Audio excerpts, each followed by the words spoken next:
The following readings are from the Bible and the Bhagavad Gita. Each week we read from both scriptures as prescribed by Yoganandaji and by his guru Sri Yukteswarji, who was guided by Babaji to compare the two scriptures to show the same underlying truths between them. And this week I'm going to read from a similar version to this book. This book is called Rays of the One Light, and it's actually it's a new book, but it was a rewrite of a book that Swamiji wrote called The Rays of the Same Light. And the Rays of the Same Light had longer commentaries on the Bible and the Bhagavad Gita, and there was a request that could we have sort of a condensed, shorter commentary. These teachings are of course quite deep, and you can't really get into them without taking some time. In fact, Swamiji had an even longer commentary. The essence of the Bhagavad Gita is on the Gita itself, and Revelations of Christ on the Bible, and other books on the Bible as well. So it really takes a lot of digging, and therefore a lot of study to get into these things and get some clarity. And so, but someone was begging him, for the sake of the satsang, could it just be a little shorter? And he said he could practically see the tear stains on the fax message that was sent to him. So, but he thought about it, and he decided to write this book. But this particular week's reading goes into a lot. It addresses a lot from the Bible of explaining how the Bible talks about the subject of reincarnation. I should have mentioned this week's reading is this Reincarnation, the Spiral Staircase is the title. And but because that commentary, though necessary and helpful, is not fully relevant for everybody here, because reincarnation is part of the culture. Whether you accept it personally or not, that's up to you, as with everything else. But it sort of being a thing that is talked about or discussed and so on it's pretty common here, a pretty common subject to relate to. Now, I don't mean everybody agrees, but I certainly didn't believe in it when I grew up. I thought, I don't know if you know the flower, the carnation flower. When I was a kid, I thought reincarnation meant you come back as a carnation. And I thought, that's a stupid thought. I mean, why would we all come back as a flower, and the same flower? No, that can't be real. So it was a stupid thought, but it was my stupid thought. So this is from Rays of the Same Light, the earlier version of this book, and this is the Gita commentary. And in fact, it has a slightly different title. Can you recall your distant past? This is from the 4th chapter of the Gita. The Blessed Lord said, Arjuna, you and I have passed through many births. I know all of them, though you, O chastiser of foes, recall them not. And Swamiji's commentary, based on Master's teachings. Arjuna, before whose mighty sword of discrimination the forces of delusion were in full flight, had yet to achieve final spiritual victory. He had not yet realized the indwelling divine self. Only in the state of perfect dispassion, of divine non-attachment to the present incarnation or to any previous incarnation, does the soul remember all its lives on earth, as well as in the astral world. Krishna spoke of knowing all previous births rather than remembering them. To him, time itself existed always in the present tense. In his cosmic consciousness, moreover, he knew the past lives of all beings. His awareness was far more than memory. It was omniscience. In the above passage, we see that the importance of in the above passage, we see the importance of accepting the authority of enlightened souls, rather than relying on human opinions to lead us to wisdom. Most intelligent of men is he who submits his intelligence to the guidance of wisdom, as embodied in a self-realized master. For truth can never be created, it can only be perceived. Arguments, even evidence in favor of reincarnation, are often dismissed airily with the words, "Oh, but it doesn't necessarily follow." There have, for example, been numerous cases of children who seem to have been able to remember in detail certain experiences from their past lives. They supplied little-known bits of information that were subsequently verified. Some of them even remembered words from languages to which, in this lifetime, they had never been exposed. As often as such accounts appear, however, skeptics have dismissed them, saying, "Oh, but it doesn't necessarily follow that those were memories." The supposed recollections might have been suggested by something the children heard, or they might have been the result of telepathic influence. They might even have been explainable by vaguer concepts such as racial memory. Such alternatives seem considerably more far-fetched than the simple explanation that the children did in fact remember their former lives. The only imaginable advantage to these alternatives is that they absolve those who offer them from having to think any more about the subject. No doubt these people imagine that by ignoring their own spiritual bewilderment, it will never rise up again to haunt them. In fact, it may as well be admitted that virtually nothing necessarily follows from anything else if one is sufficiently determined not to accept it. The validity of an argument depends not only on its internal logic, but also on a person's receptivity to it. If one doesn't want to accept it, he will produce so many counter-arguments that the central issue will end up getting buried in the dust of confusion. Logic is, at best, a vicarious approach to truth. It touches only the intellect, but not one's actual state of awareness. Every issue, virtually, can be debated from different sides with a fair degree of intelligence, leaving the truth forever untouched. Experience, then, is the only definitive basis on which to judge reality. That is why Krishna's simple answer to Arjuna is so effective. Arjuna had questioned his teacher's claim to remember things he had done long ago before his present birth. Krishna offered no lengthy arguments in favor of reincarnation. He replied simply, "I know my past births, and I know also yours." The calm certainty of great masters and their spiritual wisdom is what lifts their teachings above the labored arguments of theologians. Unlike Arjuna, the chastiser of foes, a true master feels no need to do battle for truth. What he says is for our benefit, if we choose to listen, and if, as Jesus put it, we have ears to hear. Wise is the devotee who, when confronted with a new teaching, doesn't ask himself first, "What do I think of it?" but rather, "What have great masters said on the subject? What has the wisdom of the ages to say about it?" Thus, through Holy Scripture, God has spoken to mankind. Om,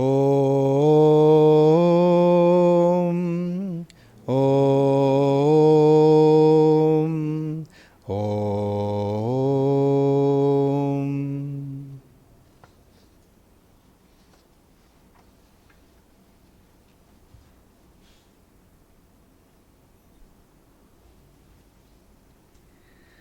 It's very nice to be back together again after quite an interlude of different things. You know, we had announced that some time ago that this kind of satsang with a commentary, a reading, and a talk and so on, we weren't going to have that for a while because of the broadcasts of Jyotishji and Deviji's talks. Of course, some of their talks included a reading and a commentary and so on, but it was wonderful to be able to be with them in each city while still being able to go home for lunch afterwards. And of course, we had our special event in Pune, a gathering with them that many of us went to, and then in recent satsangs we've had our meditation and kirtan and so on. So this is actually our first one in a while, and it's practically December. Can you believe it? Next week is December, and our last one of these, previous one, was I think at the end of September. Hard to believe. So it's nice. It's good too when we have variety in the schedule, because it adds a little liveliness to it. It's important to step out of our routine. Master would do that regularly to the disciples. He said, you need to get out of any mental ruts and just sort of going along the same path every day. As one person said, living just like a robot every day. And then it also is nice because then we come back to our routine. In this case, this commentary, and it's very refreshing then. It's nice to return to it. Just as sometimes you are happy to go on vacation, and then at the end of the vacation, you're happy to be home. And this is back to my place, my vibration. Especially as you grow on the spiritual path, your home also, especially your meditation room, but your other rooms that are more yours, they really develop a vibration that is very welcoming. And generally, the home becomes more peaceful, or your part of the home becomes more peaceful. And then when you're too far away from it for too long, you feel a little heavy, a little tired. We were talking about this yesterday in the level 4 class, that sometimes the heavy thoughts, if there are heavy thoughts around you, or people also, just talking a lot about, shall we say, worldly things. And it doesn't mean the world is necessarily bad, but that the world is the final authority. The world is the most important thing. And God, yada? Why talk of God? I mean, even the Gita, a cousin of mine said the Gita is nice. He said to me, I mean, my cousin from Kerala, nothing against Kerala, but he said, the Gita's fine, but that's not how you live your life. Isn't that, it's so overtly, expressly, Krishna is saying, this is how you live your life. Krishna is saying, this is how you're going to live your life, whether you like it or not.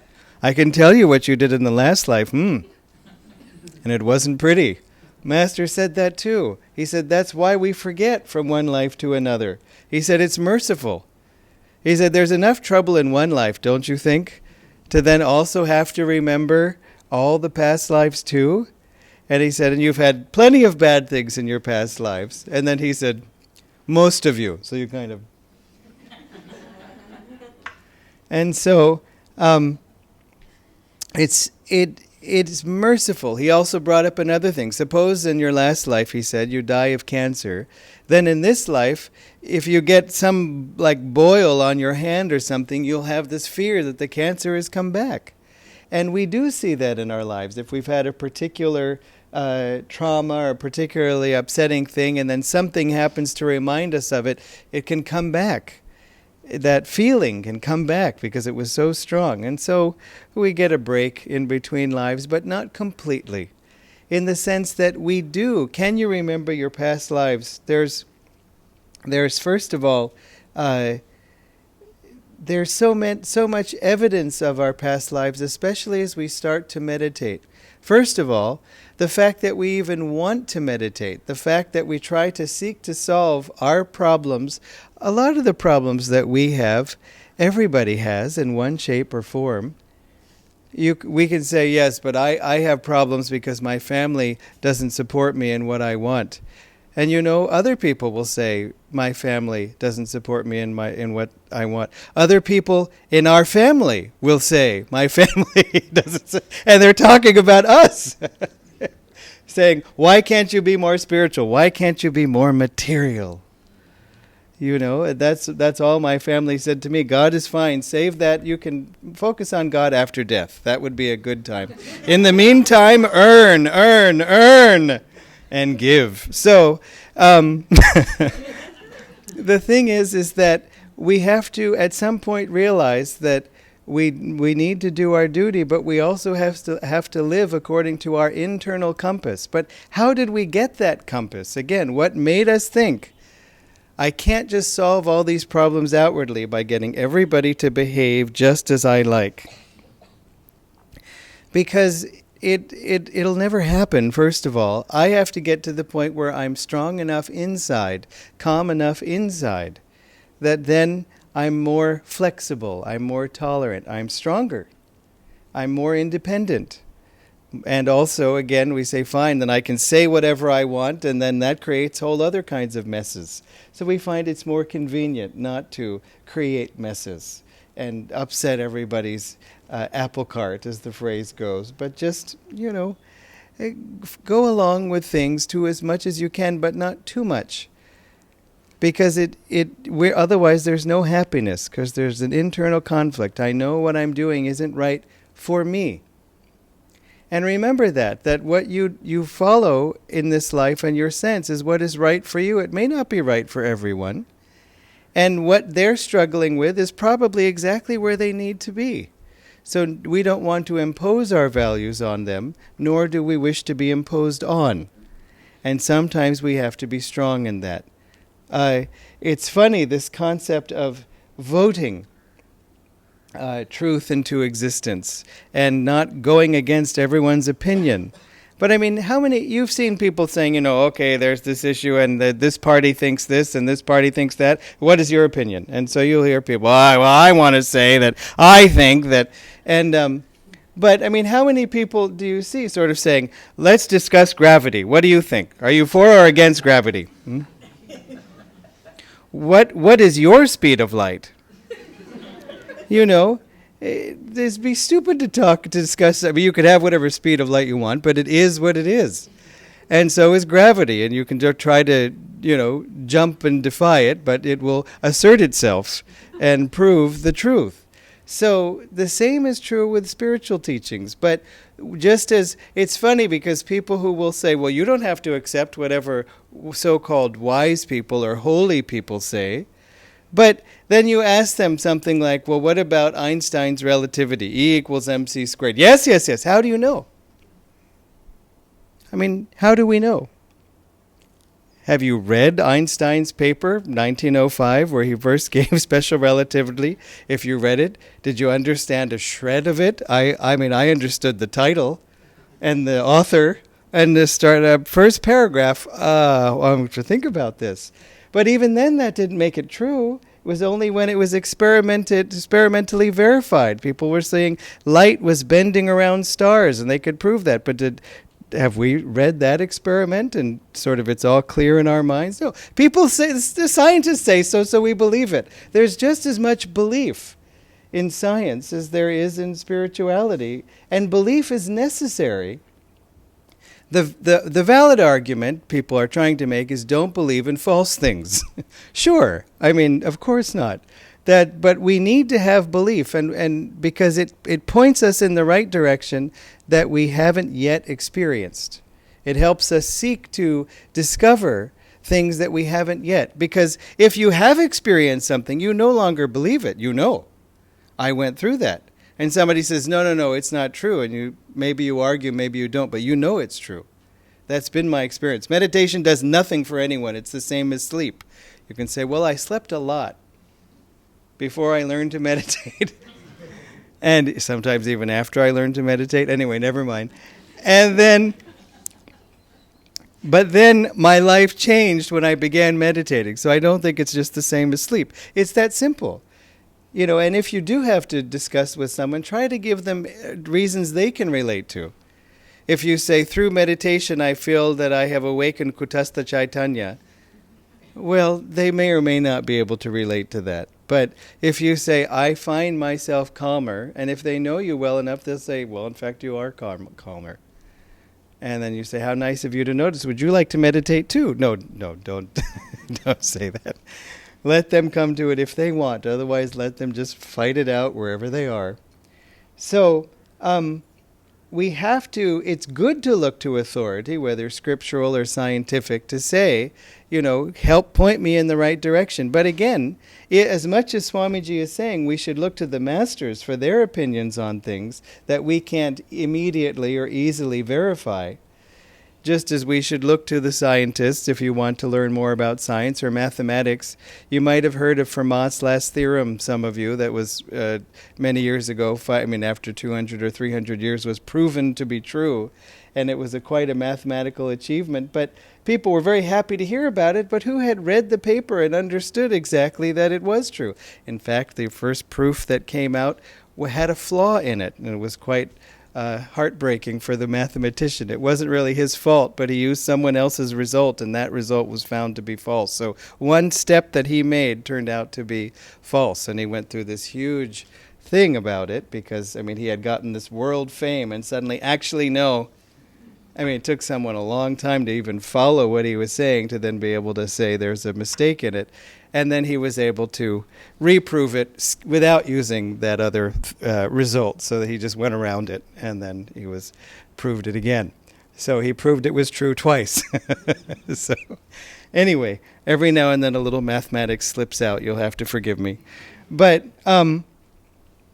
again, we have to accept certain things on faith. We don't have time to learn everything. The doctor says, I'm sorry, I'm going to need to do a small surgery. And you sit there, now why do you have that knife instead of the other knife? And why here? I need to understand. You just say, please just knock me out and wake me up when it's over, And so, but maybe have somebody watch just to make sure.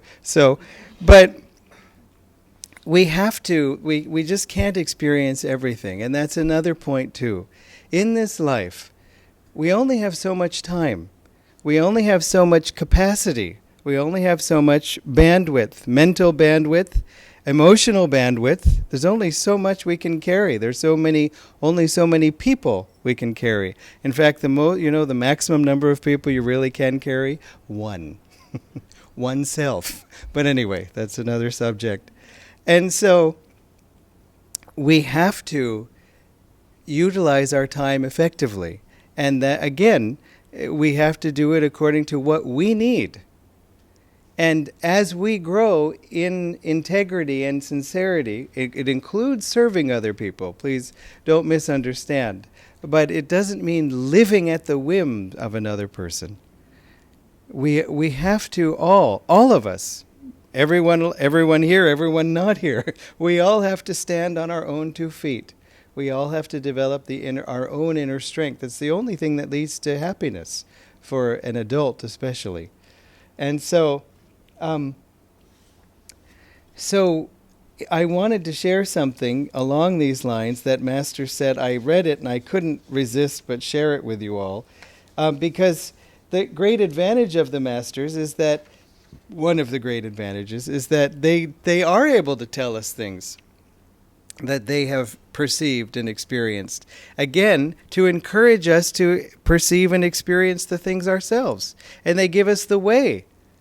They say, practice these techniques. You will get to know in time. You will get to experience in time inside yourself. Again, that's what makes yoga and meditation so practical. It's because and makes yogis very practical, because they say, it's nice to hear, I do believe, but venum. I want that myself. I want to experience that. Again, suppose somebody, you're hungry, and somebody, I said this yesterday, and somebody says, oh, you're hungry, here, I'll help you. And they give you a nice picture of a dosa. That's the dosa I had yesterday. You say, look, where's my dosa? They say, look, you have to make it. Fine. Now you just get the ready-made batter. I mean, in other words, you need to be able to have it yourself. And enough talk about it is not enough. I mean, just talk about it is not enough. But because Swamiji mentions past lives and the astral world in between, this Gita passage is paired with a Bible passage that talks about reincarnation. And in Master's commentary on that, he talks about the astral world. And it's always fun when we hear Master telling us about the astral world. He says, heaven is a land of astral light, where atomic blossoms bloom in the garden of ether, and where half-redeemed souls stay to enjoy the superior joys of astral life. And then, after the results of their good astral actions or karma are worked out, they are sent back to earth through reincarnation. In the astral world, the climate, atmosphere, food, and people are made of different vibrations of light and are extremely beautiful and much more refined than the crudities of earth. All furnishings, properties, climactic conditions, and transportation are brought about by the willpower materializing or dematerializing electro-atomic life force. I'm seeing enough smiles. It's beautiful to think about. I'm seeing if some people saying now, where do we get the tickets? No. Not yet. But, it's already, there's a hint of that. It's funny, too. I was talking with a friend recently about it, about the astral world, for example, being so much more beautiful. But also, what we find other sort of testimonies of this from people who have near-death experiences. And that's another thing that's so helpful about reincarnation, is so many people now, more than just a news article here or even a book, now there's so many videos of people saying, I could see myself through many lifetimes and so on. And so it's not so much that that person proves it, but it's rather the bulk of people. And even if you have so many people giving testimonies like that, you read in the comments, same thing happened to me, I fell down some stairs and then I went into some light and then I came back. I mean, just people watching the videos say that, some of them. And so it's so helpful because the hypnosis of this life is strong. This is the only life, good luck, then you're finished, then it's over. And it's not over. But so many people, when they have these near-death experiences, talk about going into a place of love and acceptance. One person, it's funny because, many of them are not spiritual before their near-death experience. They say, I was only interested in material things, only. I mean, material things, again, it's not that they're bad, but to think of them only does not lead to happiness. Just ask anybody who's tried it long enough. And so they said, one person said, imagine being a rock star, and you go onto the stage, and the whole crowd is there, and they've come just to see you. The person said, that kind of love that would be coming at you, that's what I felt. When I went into this heavenly place and there were all these people and they were all just so happy to see me. So enough descriptions like that, I began to wonder, because so often people will complain about the lack of love in this life. And so I began to wonder, maybe it's because we have experienced that in the astral world and we've come from there, and then we come here and say, Enache. Love enge. What happened? There should be more love. I know there's more love somewhere. Is it on West Road? This is East Road. It's got to be near. But there's this everybody just about feels this way. And so that hunger, so it may not just be human nature, and it may not just be love for God, which is meaning we ultimately will only find that in God. That is true. But it may also be this kind of memory that I used to have more love. Did I leave it over there? Where is it? It somehow should be here. And again, that's also what hints to us at past lives, that we have certain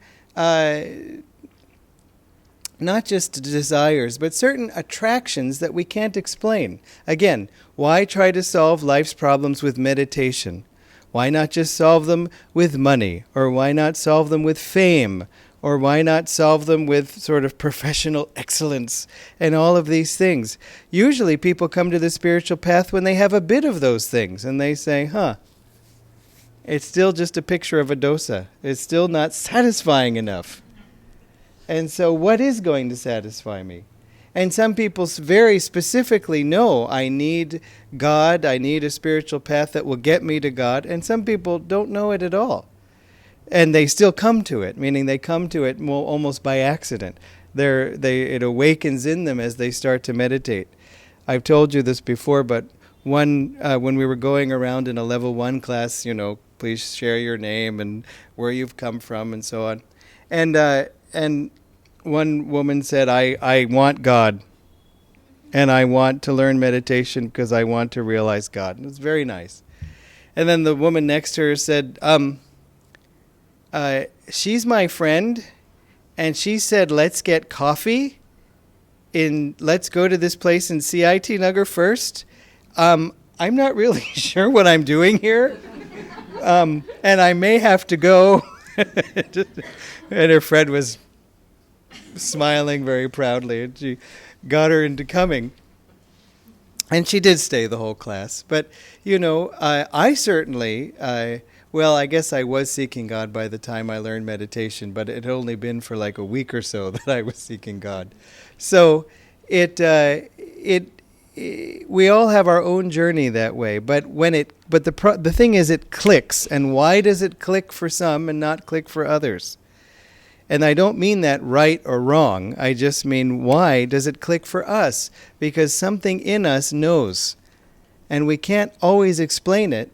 And again, logic isn't enough. You can have all the logic in the world, and it still may not be true, or it still may not compel someone. I was debating with someone, and he was trying to tell me that I needed to leave the spiritual path. And I kept answering his objections according to their own logic. I didn't just say, I love God, I love God, I love God. I could have, and that would have been just as effective as answering him with logic, because I was trying to help him understand. And he said, well, you may be smarter than me, but I'm still right. As Swamiji writes, if people don't want to hear, they're not going to hear. And don't bother then, because it'll just agitate them, and it will agitate you too. It's not worth it. Just give them time. This same man, interestingly, a relative of mine, I had visited a friend of mine who was dying, and I got a call that she was not doing well, and I'd better come and see her. So I went to the airport, got on a plane, got there, and but I missed her, unfortunately. And when this relative of mine picked me up in the car, and he did not like this friend. And probably because she was my friend and had the same interests as me, so therefore. And so he finally said, and how did it go when you saw your friend? And I said, actually she died before I got there, like an hour before I got there. And he was upset. He started shaking. And he said, oh my God. And I said, well, of course it was sad, and of course I wished I could have seen her, but she had been sick for a while, and I had been able to tell her maybe a month ago on the phone that I was so grateful for the help she had given me all the years. She had been a sort of a counselor and a mentor, and that I was praying for her, and we had that conversation. So as much as I was sad to miss her this time, that's what happened. I still felt like I did what I could. And he said, I am impressed. I am proud of you. So sometimes those people who talk big talk will notice eventually. One person who criticized someone all the time, you and all that navel gazing. Then when she went through a huge crisis in her life and she handled it calmly, he said, Kay, just keep doing whatever you're doing because it's working. I don't know if I can handle what you're going through. another man who drove me to Ananda village for my very first visit, because it's about 2 hours away from the airport. He picked me up. They had this little shuttle service, so you get in this van and you go up to Ananda village. I was so excited. It was my first time going there. And he was telling me all about how he'd been a pilot, and then, the airline went bankrupt, and the other airlines were purposely like trying to stop them, and it was really tough, and now he's got to drive this car, and I was so excited. I was sort of like, Jai Guru, I'd quietly under my breath, and then he said, "Yeah, and you're going to Ananda. I don't know what you all do up there, but some of the nicest people I ever met go up to that place." And I thought, isn't that sweet? Again, even that he could notice. I said, "Oh, well, maybe you'd like to check it out." I'm fine. Again, so, on the one hand, we can laugh, but think about it. How in our own lives do we open to God this much? And then when we feel the pull to open more, we go, I'm fine. There's always going to be boundaries for all of us. We're going to push against them as we grow. That's what growing means. So we should go through that kind of a struggle to relax, to trust, and it won't be easy. If it's easy, it's not a test. Yes, fine, no problem. I just grew. I don't think so. Again, it involves stretching. It involves taking a leap. It involves not knowing the answer. Again, if you know the answer, how is it a test? When you sit down to your 12 standard exams, they say, write your name. And you write, correct, you win, you pass. All we need to know is if you could write your name. No, of course not. There's more to it. So we have to stretch. So don't be afraid of the stretching process. I was going through something recently, and it was frustrating.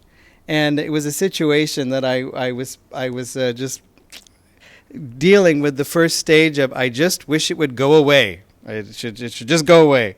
But I remember Swamiji's words that our tests, it'd be lovely if they went away, but they don't seem to go away, and we need them. And I hadn't had a test like that in a while. And so it's sort of, not this again. I thought I already learned this. Or learned it enough, or put in my time, like in a prison sentence. I've served my sentence on this already. But there it was, and I finally had to just accept, this is a test. And then I could be okay with it. Tests are not comfortable, and the test duration is not decided by us.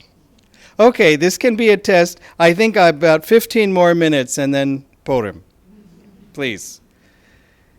A test is something we just have to go through, and I knew that other tests I had gone through that had been miserable, and more miserable than this one, those tests had made me stronger. They'd made me calmer. They'd made me, if nothing else, it gets our attention, and we pray even more to God for help, because suddenly we're in trouble. And so I just made peace with the fact that this was a test, and it was okay with me. As Sri Yukteswarji said, that tests should be met calmly and welcomed pleasantly. Oh, hello, test. Yepriya Kingala. Saukyama. Fine. Ulavanga. Nothing you can do about it anyway. It's just there. So just be okay with it. Swamiji went through a very hard test. So he writes in Living Wisely, Living Well that we read at the end of the meditation about how his own Guru Bhais were persecuting him.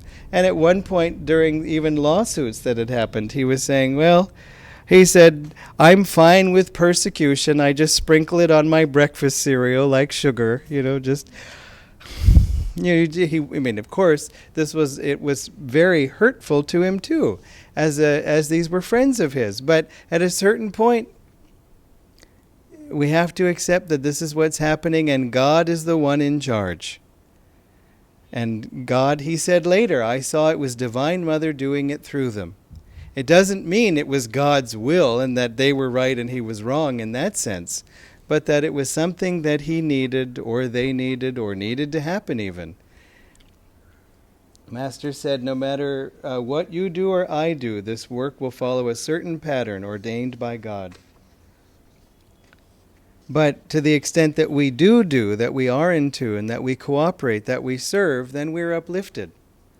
Again, I was talking to a friend just yesterday, and she was sharing that, I was feeling a little down, and I came to the center, and I just was serving and helping in any little way, and it just got my mind off of everything, and also put me in that vibration. It just uplifted me. Again, it wasn't like, okay, here's all the logic. Here's all the explanations. You try that and your mind can just go forever and ever, because the first step of logic is, I don't like this. This should not be. And if only something else, then this wouldn't have happened. And because that can't be changed immediately, I don't like it. It's not over. That other thing didn't happen, and so here we are. And so we loop. If you find yourself looping, then energize, meditate, chant, come to the center. Just break the loop. Again, it's not solvable in its own logic. And it's funny because logic is praised, but it's only of the intellect. It's a lower faculty than intuition. And so, Master told a story to illustrate that.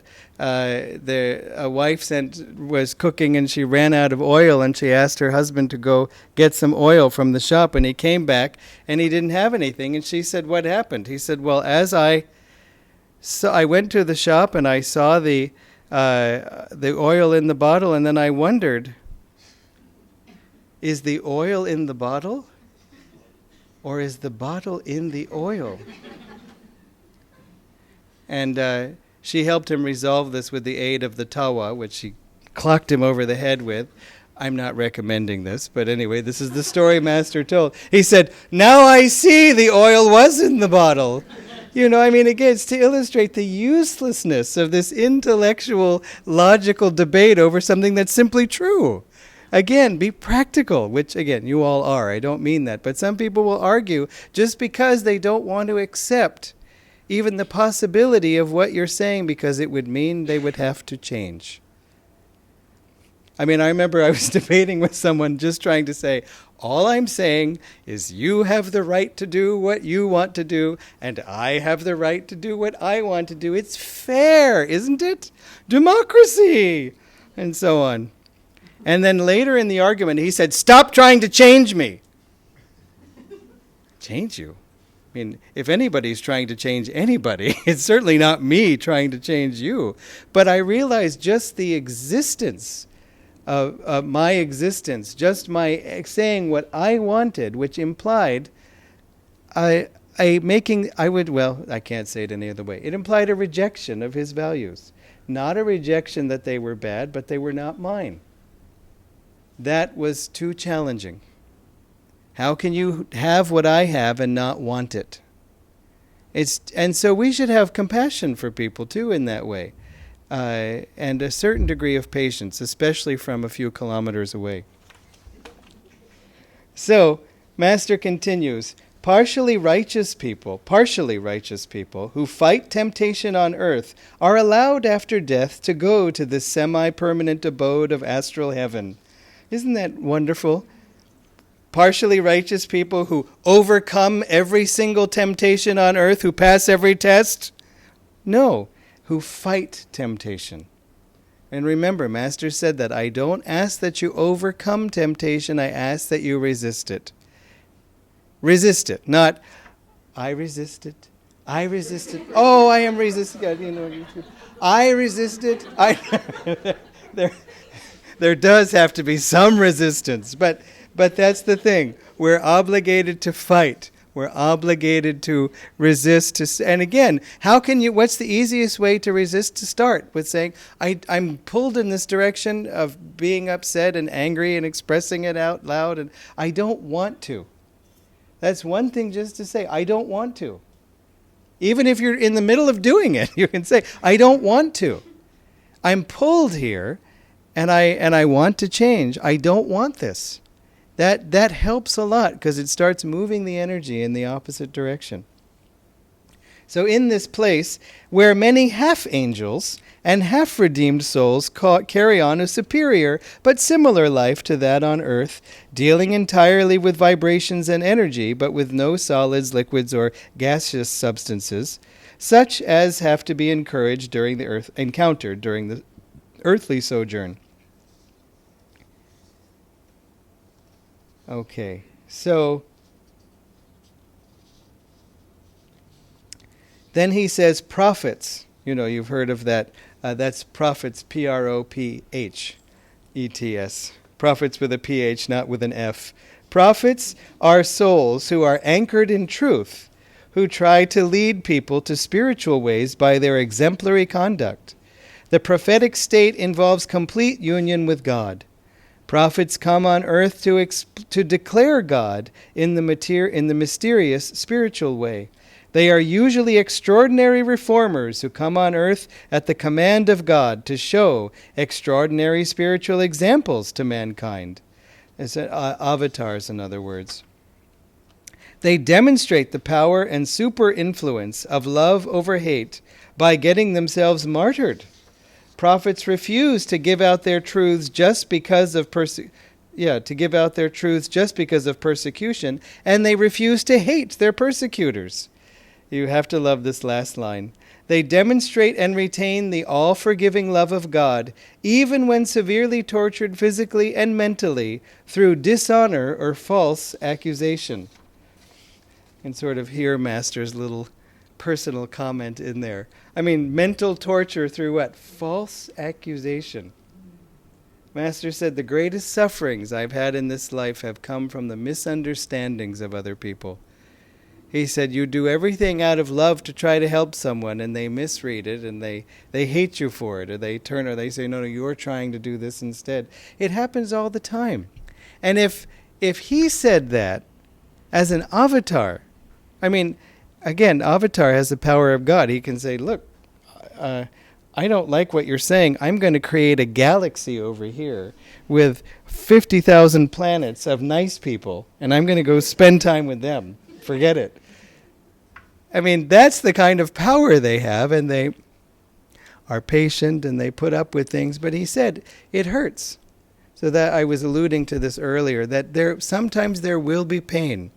And the solution to pain is not to close our hearts, because that's, as Swamiji said, it's no way to live. It's tempting, because then I won't have to feel. But it doesn't work in the long term. It may work in an emergency. Suppose you're in a crisis and you have to get through it. You may not be able to feel in the moment, but later we do have to deal with that. But he said being hurt is the price of loving. And it's much better to be a channel for love than it is to just be dry and cold and all of that. But again, we have to be appropriate. If 100 attempts have not succeeded, let's maybe call that good for now and try another approach. Someone was saying to me, this relative of mine always likes to yell at me, and whenever I'm away from them and don't talk to them, I feel badly. I said, you know what, I had that same thought myself, but let them yell at someone else. In fact, I asked Swamiji about this relative that I kept my distance from. He said, I think your presence irritates him. And so maybe if you're not there, he'll feel better. And it was true. This whole time I was thinking, yes, but I can't neglect you. And he was really trying to say, through screams, neglect me. Please go away. Because again, I don't want that challenge. As Swamiji and Master both explained, sometimes when an avatar comes, or even someone who's trying to grow spiritually, unintentionally or intentionally, it presents a mirror to other people. And what do you see in a mirror but yourself? And what if you don't like what you see in the mirror? Well, you can work on yourself, or you can break the mirror. So don't underestimate sometimes what a challenge you wanting God can present to other people. And be patient. That's why sometimes we have to be quiet. A friend of mine wanted to come here to take level 4, And he needed to come up with a reason why he was coming from his hometown to Chennai, because his parents were against the spiritual path, and he just wanted to learn Kriya, and he was fulfilling all their other requests. But he needed to come to Chennai for these classes, and he said, I said, you need to tell them. You can't just disappear and then have them wonder. And you can't say, I'm in Hosur. You have to say, it's got to be honest. It's the only way it'll work. So you've got to give them a reason. Why would you tell them you want to come to Chennai? Because I want to merge with God. I said, yeah, okay. Good. But maybe let's think of a reason that they could relate to. And he said, well, I have some professional development courses I could take. In fact, there's one happening at the same time I could come. Good idea. Why don't you tell them I'm coming for that, and then also you're coming for spiritual development. If they ask you, are you going to learn some yoga? You have to tell the truth. But if they don't ask... And so anyway, sometimes people are just happier knowing part of the story, the part that they can handle. Now, don't do wrong things and say, he said it was fine, okay? Because every now and then somebody says, can you please tell this police officer what you said on Sunday, that it's fine? No. We have to live righteously, and we have to not be afraid to tell the truth about who we are. So there's two sides to this, but we don't always have to put it in people's faces. And meanwhile, it was very fun. Ashwini made a comment yesterday, just that when you come to satsang, you get to be with people like you. And I haven't quite heard it put that way, and I found it very charming, because it's true. That's part of why we enjoy it, part of why we relax, because of the similarity of vibration, the similarity of interest. It's very healing and very strengthening. Why? Because they're people like us. And so that's important to remember, and it gives you the strength to then carry on when you're in a mixed group. This is why Master said the spiritual path, why the earthly plane is difficult compared to the astral plane. He said in the astral plane, everybody of the same vibration lives in the same place. So it's kind of like a gated community. And so it's sort of like, Kriya Yoga? Okay, please come. And they said anyone at one level, they can travel down to visit other levels and help people. But people down can't come up, except, of course, through their own growth. But it's separated that way, for lack of a better word. And he said, what's hard about this world is that it is unseparated. Just one big masala. So we keep that in mind. Okay? Oh, God bless you.